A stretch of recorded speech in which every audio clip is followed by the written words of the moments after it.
Bueno, buenas tardes chicos, ¿cómo están? Hoy vamos a ver el tema indicadores, para lo cual, como siempre, le detallé el índice temático, al cual lo vamos a dividir en tres partes. Desde el punto 1, introducción, hasta elaboración de indicadores, la primera parte. La segunda parte, tipos de indicadores y los criterios de selección, tanto la confiabilidad del dato como la utilidad para el usuario. Y la tercera parte va a tener los puntos. El 9, requisitos de un buen indicador, manual o ficha de indicador y ventajas y desventajas del indicador, de los indicadores. Comencemos entonces con introducción, como siempre.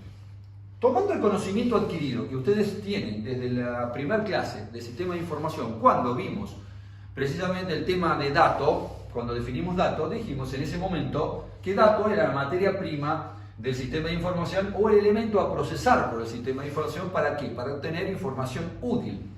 Recuerden, información útil ¿para quién? Para los distintos usuarios de la información. En aquel momento vimos, un usuario era quienes tomaban decisiones, el otro usuario era quien actuaba y el otro usuario era interno, ¿no? Era el que controlaba, desde la visión interna de la organización. Usuarios externos eran los que están fuera de la organización, clientes, proveedores, Estado, etcétera, o competidores y punto.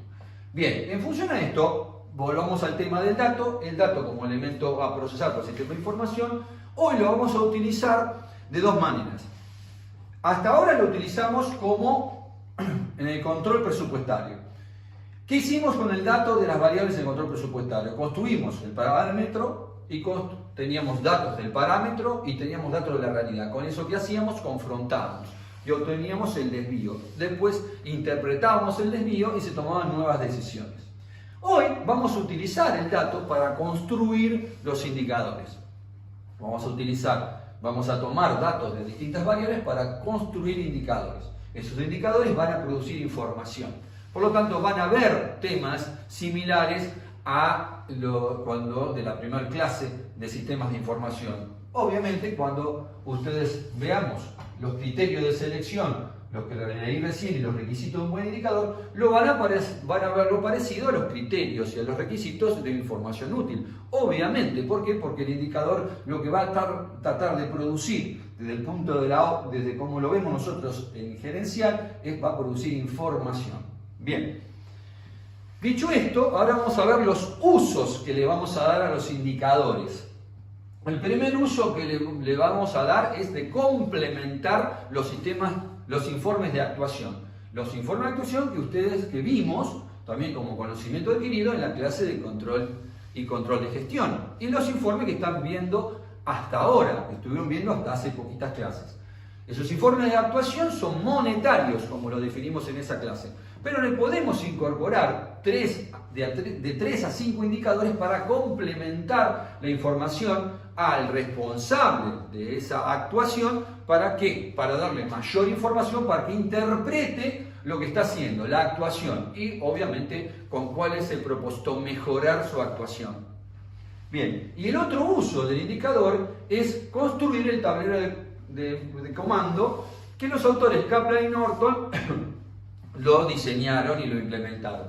Estos autores trabajan con 4 perspectivas: la del cliente, la interna, la de innovación y aprendizaje y la financiera.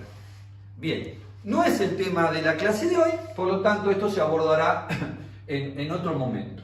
Hoy vamos a dedicar al propósito de la construcción de los indicadores. Vamos ahora al concepto del indicador. Para nosotros un indicador es una relación relevante entre dos magnitudes correlacionadas, simples o agregadas, cuyo cociente resulta ser mucho más significativo que cualquiera de estas variables por separado. Bien, esta relación que nosotros planteamos como el concepto del indicador, lo estamos diciendo que es una relación entre dos variables, obviamente que tiene que ver una con la otra. ¿Y por qué decimos que es más importante, es más significativa la información que brinda este indicador que cada una de las variables? ¿Por qué? Porque esta correlación, esta relación entre dos variables que tienen que ver una con la otra, produce un anclaje de esa información. produce que se distorsione menos, produce que se tuerza menos, produce que se pueda manipular menos que cada una de las variables por separado. Bien, por eso nosotros insistimos en esta relación entre las variables involucradas. Bien, este es el concepto de indicador. El propósito, los propósitos que tiene el indicador. Los indicadores, como vinimos ya diciéndolo, uno de los propósitos es informar. Informar sobre el estado actual de un sistema en movimiento, en este caso una empresa, un sistema social, una organización, de manera sistemática, es decir, que se producen periódicamente este tipo de indicadores para informar. Y el otro propósito que tienen los indicadores es medir. Tenemos que medir una actuación, tenemos que facilitar y enriquecer lo actuado. ¿Para qué? Para que poder aprender de esa actuación y si hay que mejorarlo, se mejora. Entonces, los dos propósitos que tiene un indicador es informar por un lado y medir por el otro. Estos son los propósitos. Tercero, cuarto, ¿qué no es un indicador para nosotros?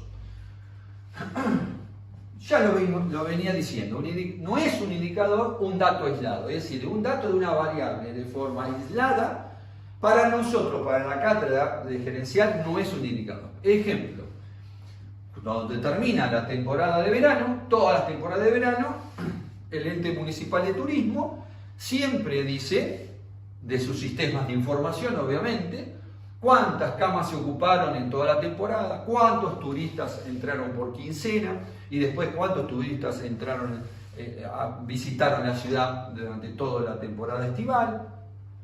Bien, si bien esta información que brinda el ente de turismo y que publican distintos medios de comunicación nos puede generar un conocimiento, a los efectos del control de gestión, a los efectos de nuestra materia, no es un indicador, es un dato aislado.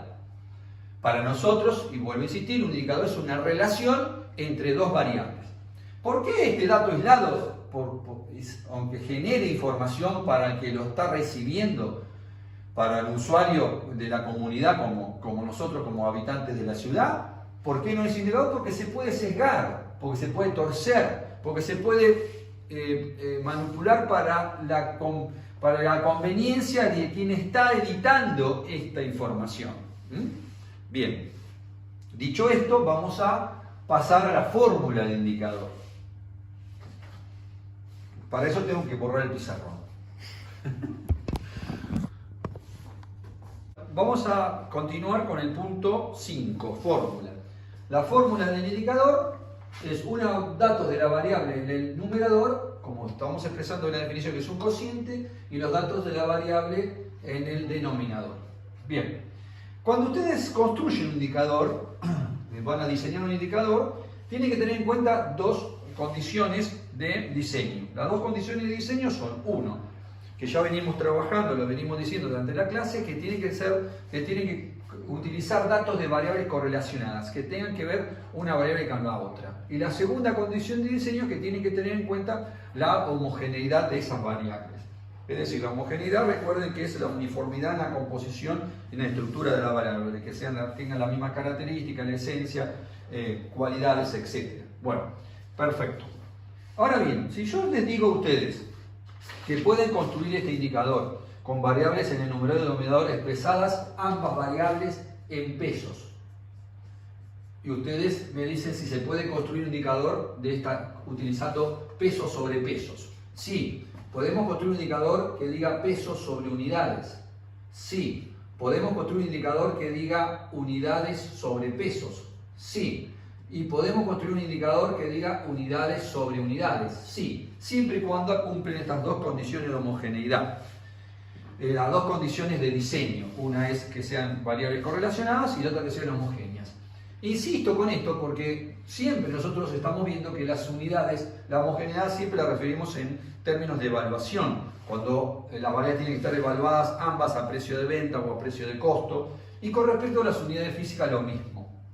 Tengan en cuenta estas dos condiciones de diseño cuando estén construyendo un indicador. Pero podemos relacionar peso sobre peso, peso sobre unidad, unidades sobre pesos y unidades sobre unidades, sí, siempre y cuando, repito, respeten estas dos condiciones de diseño. Bien, este indicador, cualquiera sea de estas combinaciones posibles, tiene una unidad de medida, es decir, se tiene que expresar en una unidad de medida. Esa unidad de medida tiene que ser una unidad que sea representativa de este indicador, que puede ser un número, puede ser pesos, puede ser porcentaje, puede ser proporciones, etc. Tiene que tener una relación con el indicador. Bien, todo indicador tiene que tener una unidad de medida. Vamos a ver ahora el sexto punto, que es elaboración de indicadores. Cuando ustedes están diseñando indicadores, cuando están elaborando los indicadores, tienen que tener en cuenta que las variables a correlacionar o a relacionar son de dos tipos, que ustedes la vieron en toda la carrera, que son variables tipo flujo y variable tipo stock. Recuerden la definición, la variable flujo son aquellas variables que representan acumulación de hechos, de eventos durante un periodo de tiempo, de observación. Bien, esa variable stock, ¿qué denota? Denota un resultado, denota que en el periodo tuvieron este resultado. Va a ser una acumulación, resultado del momento de medición. Si yo les pregunto qué se le viene a la cabeza como variable flujo, automáticamente ustedes me van a decir el cuadro de resultado, ¿dónde están en el cuadro de resultado? ¿Y cuál es la variable clásica? Ventas. Entonces, las ventas es una variable de flujo. ¿Por qué? Porque va a representar la acumulación de todas las ventas del día 1, 2, 3, hasta del mes de 1, del mes 2, del mes 3, así hasta el cierre de ejercicio. Y cuando hablamos de variables stock, son aquellas variables que permanentemente reflejan una situación en ese momento. Es decir, son aquellas variables que miden, hacen referencia aquí a la tenencia, a la existencia, a la posesión de una determinada variable, ¿no? Al momento de observación. Por lo tanto, ¿qué va a denotar? ¿Qué va a denotar? Va a denotar tenencia, grado de tenencia, posesión al momento de la medición. Y cuando yo les pregunto qué se le ocurre como variable stock, automáticamente ustedes me dicen dónde están en el estado de situación patrimonial. Y a renglón seguido me dice el rubro de dólares, por ejemplo, bienes de cambio. ¿Qué está expresando? La cantidad de bienes de cambio que tiene, o de mercadería o de lo que sea, al momento de tomar la medición. Por ejemplo, el cierre de ejercicio. Ese es el inventario. Denota inventario, tenencia, posesión. Este tipo de variables, flujo y stock, no son exclusivas de los sistemas de administración contables nuestros. Es decir, nosotros lo estudiamos y aparentemente pareciera que fuera exclusivamente de los sistemas administrativos contables. Pero no. Podemos encontrar variables flujo y stock en un hospital o en una clínica. Por ejemplo, si nosotros tuviéramos en cuenta la variable flujo, podría ser la cantidad de pacientes que sobrevivieron en terapia intensiva en tiempos de coronavirus. Eso es una variable flujo, porque vemos qué cantidad de pacientes que pasaron por terapia intensiva sobrevivieron en determinado tiempo de pandemia. 4 meses, 6 meses, 1 año, lo que dure. Bien, una variable stock podría ser, tendría que ser la cantidad de pacientes internados en terapia intensiva con coronavirus a una fecha determinada. Por ejemplo, ahora, al 9 de junio. Entonces, ahí es una variable stock y estamos hablando de una clínica y específicamente hacemos referencia a terapia intensiva. También podremos hablar de nuestra cátedra. Entonces decimos, ¿cuál sería la variable flujo de la cátedra de gerencial? La cantidad de alumnos que aprobaron y desaprobaron en el ciclo lectivo 2020. Al finalizar el ciclo lectivo, es decir, cuántos aprobaron y desaprobaron de acuerdo a las distintas instancias que fueron sucediendo. Primer parcial, recuperatorio, segundo parcial, etc. Si fuera sido una cursada normal. Bueno, y la variable stock, ¿cuál sería? La cantidad de alumnos inscriptos si tomamos el momento de medición e inscripción, y si no, la cantidad de alumnos al momento de finalizar. Entonces, siempre es la tenencia o la cantidad expresada por el inventario al momento de la medición. Es decir, cuando hacemos el corte de esa variable en la variable de tiempo del momento de toma de medición. Bien, con estas dos variables, variable flujo y variable stock, podemos hacer una combinación entre ellas y nos va a dar 4 clases de indicadores. Si nosotros combinamos el indicador clase 1, si combinamos variable flujo sobre variable flujo, es indicador de clase 1. El indicador de clase 2 sería variable stock sobre variable stock. El indicador de clase 3 sería variable flujo sobre variable stock. El indicador de clase 4 sería la variable stock sobre variable flujo. Estas 4 clases de indicadores los van a tener presentes siempre esta combinación de las dos variables recién explicadas cuando elaboren indicadores de cualquier tipo. Entonces, el indicador de clase 1, variable flujo sobre variable flujo, ¿qué les va a medir? Va a medir el comportamiento de una estructura dinámica en movimiento, cuya relación generará un indicador de resultado. Esa estructura dinámica, ese sistema en movimiento va a representarse en la composición, cómo se compone ese resultado. Y en términos de dar un ejemplo, podemos ejemplificarlo de la siguiente forma. Podemos relacionar gastos de publicidad sobre ventas. Sí, podemos relacionar gastos de publicidad sobre ventas. Ahora bien, ¿podemos expresar estas ventas en pesos de publicidad dividido unidades de venta? Sí, es decir, 10.000 pesos de publicidad dividido 100.000 unidades de ventas en el periodo de observación, en el año. ¿Qué me va a dar eso? Me va a dar un 10 centavos por unidad, es decir, que nosotros gastamos en este periodo de observación 10 centavos por unidad de venta. Bien, podemos hacerlo pesos sobre pesos, es decir, que podemos expresar los pesos de gasto sobre pesos de venta, sí, y esto sería, por ejemplo, 10.000 pesos de publicidad dividido 100.000 pesos de ventas anuales, y obviamente que esto multiplicado por 100 me va a dar el 10%. Significa que el 10% de gastos representa el 10% de las ventas anuales. O lo podemos invertir también, podemos hacer ventas sobre publicidad.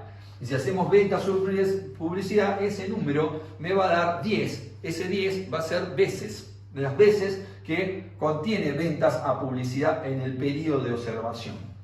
Bien, y ahí explicamos nosotros un ejemplo de variable flujo sobre variable flujo. ¿Podemos hacer cantidad de gastos de publicidad sobre cantidad de nuevos clientes? Sí, este cociente me indicará cuánto indica el gasto que implica conseguir un nuevo cliente. Y lo mismo podemos hacer costo de terapia intensiva sobre cantidad de pacientes que pasaron por terapia intensiva. Entonces me va a dar cuál es el costo por paciente en terapia intensiva. Bueno, para que vean estos ejemplos rápidos, para que vean que lo podemos aplicar, como bien enseñamos hace un ratito, en otros sistemas que no sean administrativos contables. Pero como nosotros nos familiarizamos con nuestra profesión, que siempre el ejemplo que estamos dando, siempre caemos en nuestra carrera. Bien, el segundo indicador, que sería variable stock sobre variable stock, ¿qué me estaría midiendo este indicador? Me está midiendo el comportamiento, me estaría dando como medición el comportamiento de una variable estática, ya que las dos variables que estoy relacionando denotan tenencia, denotan posesión.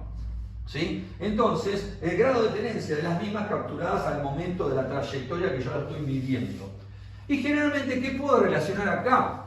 Podemos relacionar proveedores, expresadas en pesos, proveedores de mercaderías sobre el stock de mercaderías. ¿Podríamos relacionar estas dos variables? ¿Son stock? Sí. Entonces, pesos de proveedores sobre unidades que tengo en stock de mercaderías. ¿Podríamos relacionar esto? Sí. A ver, ¿qué me estaría dando? Me estaría dando la cantidad de unidades que estoy debiendo, la cantidad de unidades que tengo en stock que estoy debiendo. Es decir, proveedores, la cuenta de pasivo, me dice cuántos pesos debo en la toma de la medición y cuánto stock tengo. Por lo tanto, entonces, este indicador me estaría diciendo qué cantidad de stock estoy adeudando. Bien, puedo hacer pesos sobre unidades, perfecto. Y puedo hacer pesos de proveedores sobre pesos de stock, sí. Entonces tengo que evaluar este stock de mercadería, lo tengo que evaluar aquí a precio de costo. Entonces estoy haciendo pesos sobre pesos. Y me está dando un porcentaje, obviamente al multiplicarlo por 100, qué porcentaje de mi stock estoy debiendo. Bien, entonces si multiplico por precio de costo, obviamente que las dos variables están valuadas a la misma moneda, por lo tanto son homogéneas en términos de evaluación. Bien, Otro ejemplo que puedo hacer de stock sobre stock es superficie de la facultad, 2000 metros cuadrados sobre cantidad de alumnos que cursan, y me daría 2 metros por alumno. Esto sería una medida, un indicador que podríamos elaborar hoy en tiempo de pandemia de distanciamiento social. Es decir, con este indicador podríamos estar diciendo cuántos metros, si la capacidad de la Facultad de Económicas responde a las medidas de distanciamiento social que exige el protocolo para el coronavirus en los tiempos del coronavirus para volver a cursar o para poder tomar el final. Bien, y estamos aplicando el conocimiento adquirido en gerencial. Tercer indicador de clase 3, que sería variable flujo sobre una variable stock. Bueno, en este caso, si tenemos al combinar una variable que me está denotando movimiento, resultado, acumulación de hechos, y me expresa resultados sobre una variable que me está produciendo una tenencia a un momento determinado, este indicador es el famoso indicador, cuando ustedes cursaban en otra materia, es el indicador que se denomina de rotación. ¿Qué puedo hacer acá, este indicador de rotación? Me está indicando las veces, lo que necesito yo, la cantidad de veces que la variable que está en el stock, la variable stock, se repone con respecto al periodo. ¿Y qué indicador ustedes clásicamente de rotación construíamos nosotros? Ventas anuales sobre saldo o stock de deudores por venta. Esto lo hacían en análisis. Entonces, ventas anuales sobre saldo de deudores por ventas me está dando el índice de rotación. ¿Qué me está dando este índice? Yo puedo hacer, en este caso, 12.000 pesos de ventas anuales sobre 1.000 pesos de stock de deudores por venta. Sí, me va a dar 12 veces este número adimensionado. En este caso me dice 12 veces que se reponen los stocks de deudores por ventas en el año. Que obviamente, si yo este stock de deudores por ventas, 12, lo divido por 365 días, me va a dar 30, y pico. Es decir, que cada 30 días estoy reponiendo los deudores por ventas. Es el famoso índice de rotación, cuando combinamos una variable flujo sobre una variable stock. Bien, podemos hacer otro indicador en este que diga, por ejemplo, costo de mercaderías vendidas sobre saldo o el inventario del stock de bienes de cambio. Este indicador, ¿qué me dice cuando ustedes lo estudiaban? ¿Qué decía? Si hacemos, por ejemplo, pesos 15.000 de costo dividido pesos de stock de bienes de cambio 1.500, ¿qué me estaba diciendo? Este indicador de rotación, ¿qué me decía? Las veces que las existencias, las veces que los bienes de cambio se convertían en ventas a lo largo de un periodo. Y ustedes acá, ¿qué tienen que analizar? ¿Qué están viendo? Como un indicador que dice, que relaciona costo de mercaderías vendidas con saldo de stock de bienes de cambio, me dice las veces que este stock se convierte en ventas. ¿Y cómo surgen ventas de esta relación cuando ustedes construían este indicador en análisis económico-financiero? Bueno, vean lo que pasa. Entonces, si ustedes repasan las condiciones de diseño, este indicador, que es el mismo indicador de clase 3, ventas, ¿a qué precio están valuadas? Y saldo de deudores por venta, ¿a qué precio están valuados? Están valuados a precio de venta. Entonces son correlativas, son correlacionadas las variables y obviamente que están homogéneas en términos de evaluación. Y este indicador está relacionando costo de mercaderías vendidas, valuadas, entonces si son costos están valuados a precio de costo, y el lector de bienes de cambio están valuados a precio de costo. Por lo tanto, entonces estos dos indicadores están bien construidos porque cumplen las dos condiciones de diseño. Bien, hasta este punto esto está bien. Ahora yo les pregunto, ¿para qué tipo de empresa a ustedes les parece, como profesionales contadores que se van a recibir dentro de poquito, para qué tipo de empresa ustedes estarían diseñando este tipo de indicador? ¿Para qué tipo de empresa? si están relacionando costos de mercaderías vendidas sobre bienes de cambio, ventas anuales sobre deuda por venta.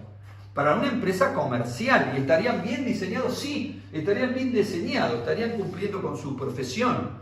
Es nuestra incumbencia profesional construir este tipo de indicadores. Bien, pero si yo les pregunto si está bien para una empresa comercial, ¿y por qué no servir para una empresa industrial? Servir sirven, pero están, ¿cómo sería el indicador en este caso? Muy amplio, muy ambiguo, ¿sí? ¿Por qué? Porque estoy dando costo de mercaderías vendidas sobre stock de bienes de cambio. En una empresa industrial entonces ya tendríamos los bienes de cambio, tendríamos stock de materias primas, tendríamos inventario de producción en proceso, tendríamos inventario de productos terminados. ¿Bien? Entonces este indicador hay que trabajarlo para que pueda servir para una empresa industrial. Entonces tienen que depurar los indicadores o tienen que agudizar su imaginación. Entonces, ¿cómo podríamos adaptar estos indicadores? Sobre todo. Entonces, ¿cómo podríamos trabajar los costos de mercaderías vendidas? Entonces, podríamos relacionar costos de mercaderías vendidas sobre ¿qué? Sobre stock de productos terminados, no sobre bienes de cambio. Tendríamos que abrir el stock de bienes de cambio en el stock de materias primas, productos en proceso y productos terminados. Entonces, si relacionamos costos de mercaderías vendidas sobre stock de productos de mercaderías o de productos terminados, entonces acá se podría mejorar un poco el indicador. Pero, así de todo, ese indicador que estamos construyendo, ¿para qué empresa serviría? ¿Para una empresa comercial? Obviamente. Y para una empresa industrial también. ¿Pero para qué área? Para el área de marketing. Para el área de marketing, porque están relacionando costos de mercaderías vendidas con respecto al stock de productos terminados. Entonces, ese indicador iría a complementar el informe de actuación del gerente de marketing. Pero ahora, yo estoy parado en una empresa industrial y quiero armar un indicador para el área de producción, entonces tendría que hacer costo de producto, costo de producción, el costo de producción, ya no costo de mercaderías vendidas, sino costo de producción sobre el stock de materias primas más producción en proceso. Entonces, este indicador que estoy trabajando con ese stock, dividiendo stock de materias primas más stock de productos en proceso, en el denominador y el numerador costo de producción, entonces es un indicador que sí lo estaría utilizando en una empresa industrial y obviamente direccionado o acompañando, complementando el informe del gerente de producción. Bien, también puedo hacer consumo de materias primas sobre stock de materias primas. ¿Puedo relacionar consumo? Sí, puedo relacionar consumo de materias primas sobre stock de materias primas, tanto en unidades físicas como en pesos, siempre y cuando tenga en consideración las dos condiciones de homogeneidad. ¿Puedo relacionar consumo de materias primas sobre stock? Sí. Y este indicador iría acompañando o complementando el informe de producción. Bien, última reflexión que tenemos que hacer sobre los stocks. El momento de medición del stock. Si esta variable es stock, por lo tanto es el saldo el inventario a un momento determinado, ¿cómo ustedes pueden medir el stock? Puede ser el stock al inicio, el stock al cierre o un stock promedio. Y lo tienen que considerar y lo tienen que escribir, lo tienen que tener en cuenta. ¿Podemos hacer un indicador con stock al inicio? Sí. ¿Podemos hacer un indicador considerando el stock al cierre? Sí, porque los momentos de medición son o al inicio o al cierre. ¿Y puede ser promedio? Sí. Sí, teniendo en cuenta las consideraciones de la empresa, si tienen en cuenta la estacionalidad, si tienen en cuenta el periodo estival, hoy tiene una temporada de verano y una temporada de invierno, sí, en función de las características que ustedes estén evaluando cuando están diseñando el indicador, ustedes tienen que tener estas salvedades que estamos hablando. Bien, ahora vamos a ver el último, indicador de clase 4. El indicador de clase 4 que relaciona una variable stock en el numerador y una variable flujo en el denominador. Esto también lo vieron en análisis en otra materia. Y este es el clásico indicador de que si estoy relacionando una variable en el numerador que me denota tenencia, posesión, y la estoy dividiendo por una variable que me denota acumulación de hechos y que me expresa un resultado. ¿Cuál es este indicador? ¿Cómo se llamaba? Este indicador es el indicador de inmovilización. Recuerden esto cuando estudiamos. Este indicador va a expresar que la proporción que necesito inmovilizar del activo, la proporción que necesito inmovilizar del activo para lograr una unidad de ventas. Bien, el famoso índice de grado de inmovilización. Y por lo tanto puedo dividir una variable, stock, sea saldo o deudores por venta. Puedo hacer esto, deudores por venta, saldo de deudores por venta, inventario de deudores por venta, al final sobre las ventas del periodo. ¿Puedo hacer esto? ¿Ventas anuales? Este es indicador de tenencia. Sí, puedo relacionar deudores por venta sobre ventas anuales. Y de esto se trata. ¿Cuánto necesito inmovilizar yo de deudores por ventas para lograr este volumen de ventas? Esto es lo que me expresa este indicador. Si nosotros hacemos peso de deudores por ventas 1000 dividido pesos de ventas anuales 12.000 o 12.000 unidades, ¿puedo hacerlo? El indicador sí, puedo relacionar pesos sobre pesos o pesos sobre unidades. Bien, ¿y qué me va a dar este indicador? Me va a dar una proporción o un porcentaje. Recuerden, esto si es 1000 sobre 12.000 me va a dar un 8,33% que debo retener o inmovilizar de deudores por ventas para lograr una venta. O si lo puedo expresar también en pesos, 0,8833. Que tengo que inmovilizar 8,33 centavos o pesos de deudores por venta para lograr una unidad de venta. Eso significa que tengo que retener, tengo que inmovilizar tanto stock o tanto activo para lograr una unidad de venta. Pues se llama índice de inmovilización, visto en otra materia. Perfecto. Esto también podemos trabajar, esto también lo podemos trabajar como trabajamos el indicador de clase 3. También podemos trabajar esto y depurarlo y complementar mejor la información. De esto se trata, de que no sea tan ambigua, tan amplia, sino empezar a hacerla más precisa, que es una de las características que tenemos que barrer. Entonces, en este indicador, ustedes podemos trabajar, depurar el numerador deudores por venta, sí. Entonces ustedes tienen que ver a qué nos estamos refiriendo cuando hablamos de deudores por ventas. Estamos hablando de qué? Deudores por ventas corrientes, que estén dentro de los plazos de realización. Incluye deudores por ventas corrientes. Incluye deudores en gestión. Incluye deudores morosos. Incluye deudores incobrables. Bueno, todas estas cosas, todo esto cuando ustedes construyen un indicador lo tienen que tener en cuenta, porque deudores por ventas, el que va a tomar ese dato de la variable tiene que saber, porque ustedes tienen que escribirlo. Pues vamos a ver el manual, como tiene que estar preciso esto. Entonces, cuando ustedes diseñan el indicador, estos deudores por venta lo pueden depurar y lo pueden hacer mejor, más preciso el indicador, si nosotros depuramos deudores por ventas. En estas tres cosas. ¿Qué incluimos dentro de deudores por venta? Tiene que estar claro y ustedes lo tienen que escribir. Ventas anuales. También la podemos depurar. Sí, ¿qué interpretamos por ventas anuales? Tiene que estar escrito. Es decir, ¿qué representa las ventas anuales? ¿Estamos hablando o pensando en ventas facturadas? ¿Estamos hablando de ventas por unidades entregadas? ¿Estamos hablando de ventas totales? ¿Estamos hablando de ventas en cuenta corriente?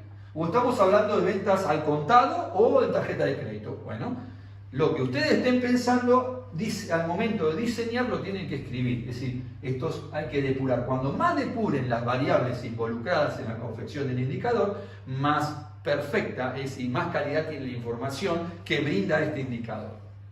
Perfecto. Bien.